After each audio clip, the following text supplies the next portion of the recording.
So the creative mind is, it's going beyond your ego mind. So the ego mind, we can think of it as the information that's fed to you by your senses.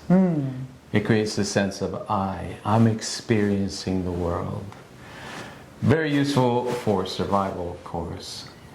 But there's a deeper mind, which we call the creative mind, that really is the source of creativity, imagination, new ideas. So when we have an idea, we have a dream of something new, that's really the creative mind. And the ego mind is that limited part of ourselves that basically looks in the past. It's looking in the rearview mirror and saying, Yes. What did I create before, and I'm just going to recreate it again. And most people are really living in the ego mind, aren't they? Absolutely. And so the question often becomes, how do we move from identifying with this ego I mind to that creative mind? Well, one of the things that I noticed when I was a hypnotherapist is that we did a lot of reprogramming. And one solution a lot of people say is, let me just reprogram the ego, and then the ego will be a better version of itself that has more confidence or more,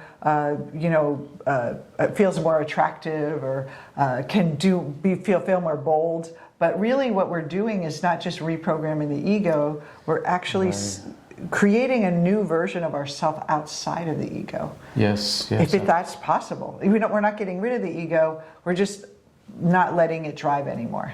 Right. Yeah, improving the personality, obviously there's nothing wrong with that. Making yourself a better person and acting in a better way and all that, gaining new skills. But real transformation comes from de-identifying ourselves as the persona ego and arising or acting from that deeper creative self. And so a lot of people say, I want to be my true self. This is really what we're talking about here. Yes. And so question for you is, what would be the benefit of someone coming from the creative mind versus the ego mind? I think, for one, you stop being afraid of the world. Oh, yes. Right, because when you're acting out of the ego mind, it's all about safety. It's all about making sure you survive, and really all the things that people acquire simply go into that defensive mode. I got to make sure I survive and I'm okay and all that. And of course we know that's useful, but based on Jungian theory, based on Eastern philosophy, and as well as current neuroscience, we know there's more to us than that. There's more to us than that surface ego. Yeah. That there's actually this unlimited part of ourselves that everyone talks about in personal development, that you can do anything you want, you're unlimited, but how do we get there? So one of the things that we do here at Creative Mind Coaching is we actually train coaches. One of the main things we do is we take people through our Creative Mind Life Coach training. Now, we train coaches. First of all, the coaches go through the transformation themselves, but they learn certain techniques to work and activate this creative mind within themselves so that they can implement it in their life and then coach others. Well, yeah, and first of all, that is a unique feature of this coaching program, is that you have to undergo the process yourself.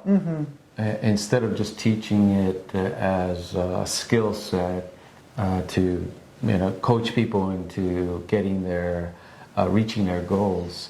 So you're not having to get it just on the intellectual level, reading a lot of books and having worksheets and checklists, which is a lot of coach trainings do. It's an experiential coach training program where you actually have a deep transformation. I mean, when people start our program and then when they end, it's like they physically change. I mean, it is really amazing. And that gives them the transformation to help them be a successful coach, because if you have to go from being that worker bee to being a coach, and you have to shift inside in order to take that role as a coach and a leader. So that's right. part of it.